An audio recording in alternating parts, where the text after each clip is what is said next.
Farewell Message by David Mason. Performed by Paul Lawley Jones. There was the alien spaceship. It squatted in the middle of the airfield's main runway, in the way of every plane landing and taking off, to the complete confusion of traffic control. The airport people had asked Vigu, politely, to move it. He had looked at them with blank indifference and gone on making notes on Terran marriage rights. Nobody had suggested forcing Vigu to move his ship. The ship looked as heavy as a battlecruiser, it probably was armed, and it did not look as if it could be moved by anything short of a hydrogen bomb. Vigu, when told about hydrogen bombs, had smiled and implied that such weapons were about on par with stone axes. The governments of the world treated Vigu with respect, and informed their peoples that he was merely a visiting student with no intention of harming them, and should be given every courtesy according to the best traditions of hospitality to strangers. So far, he had not become angry at anyone. It was not too difficult to be courteous to Vigu. He looked reasonably pleasant. The standard number of arms and legs, one head, and only a slight tint of green to the skin. The green tint had caused one restaurant in the southern United States some debate before they would permit him a table, but Vigu had not been angered. He had merely smiled and noted it down in his notes about taboos. In fact, the only thing that made it slightly difficult to be courteous to Vigu was his air of superiority.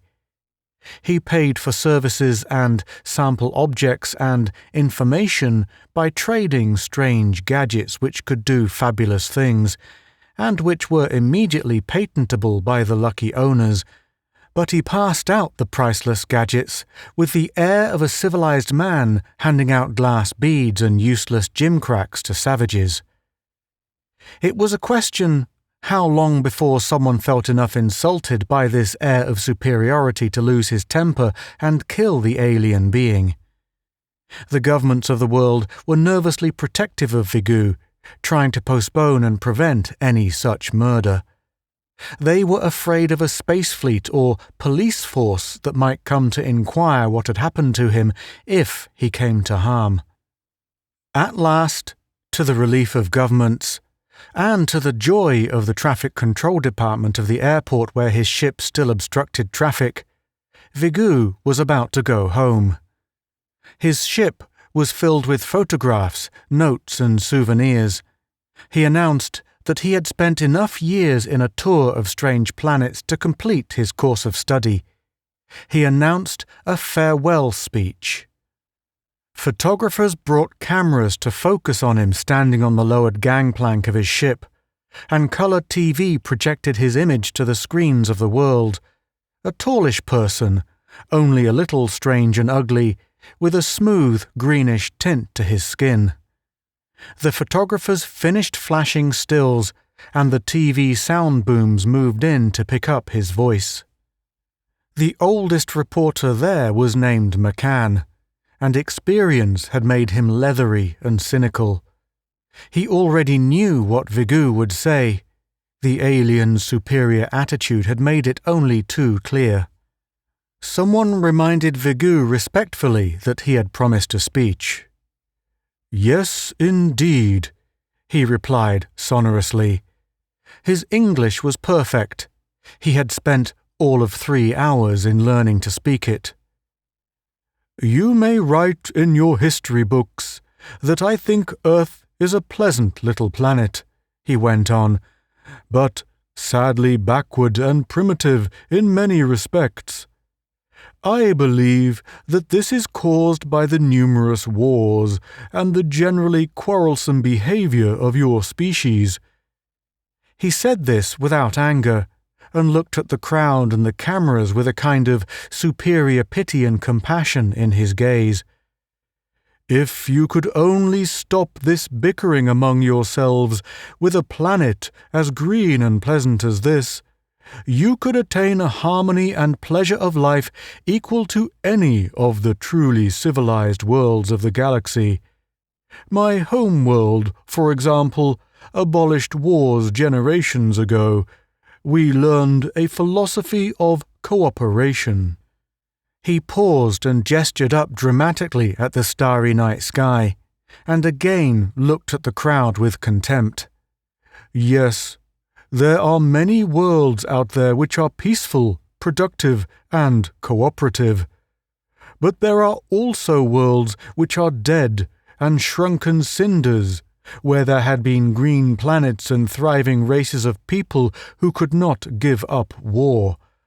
For your sake, I hope that you will be able to change your path, but I think that you do not have the ability, and that, at last, you will reach the end of the path you are on and destroy each other and perhaps your world also. Each nova that you see in the sky marks the suicide of a race. Our knowledge of these matters is certain. There is never a nova caused simply by accident. Power sources cannot fail this way. Each nova tells us of a war, the death of a culture which probably thought of itself as civilized, and yet could not subdue its innate savagery. The reporters scribbled, and the cameras whirred. McCann closed his notepad, bored, and gazed at the sky, prepared to suffer through the rest of the speech. His paper could get the words of the speech from the TV. McCann had no comment to add. He had heard such ideas before. To the east in the sky was the distant glare of the landing lights of an incoming aircraft. No, not a plane, a star. A star almost fantastically brilliant, brighter than the others, brighter than Mars. "Mr. Vigou," a young reporter said excitedly, "isn't that a nova there?" He pointed, and everyone looked. Vigou turned, his hand on the gangway rail. They waited and fidgeted as he stood without moving, looking up.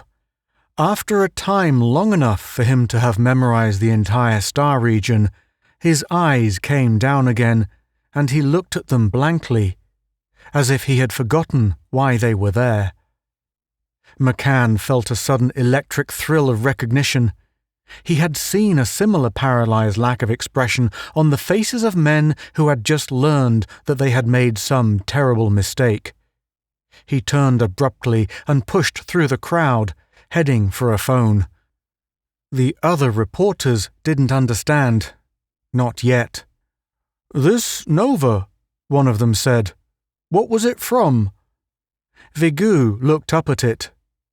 "A sun blew up," he muttered. 5 years ago. The light took 5 years to get here." The microphones barely picked up his voice. "Do you know anything about the people who lived there, Mr. Vigou?" Vigou opened his mouth as if to answer. Then he closed it again. He looked over his shoulder into the spaceship's entrance. A reporter asked, "What about the nova, Mr. Vigou?" I was very well acquainted with the people who caused it," Vigou said slowly. "Very well acquainted. I cannot imagine why it happened." "It was a war, wasn't it, Mr. Vigou?" "A war?" Vigou looked up again and hesitated. "Yes, I suppose it was." A moment later he added, apparently without reason, "I've been away from home a long time." "How long will it take you to get back home, Mr. Vigou?" "Get back?" Vigou looked around vaguely, his shoulders slumped. He looked less alien somehow, and more like the men around him, and more likable. He looked back to his questioner. Oh, yes. I've changed my mind. You may tell your papers that I've decided to extend my stay with you for some time, I think." The youngest reporter asked suddenly, "Did the Nova have anything to do with you changing your mind? With this decision, I mean?" The tall, greenish man in the odd clothes came down the gangplank and entered the crowd, peering about as if he had forgotten the microphones and the cameras he was supposed to be speaking to. Then he saw his object and went through the crowd to him. It was an airfield official.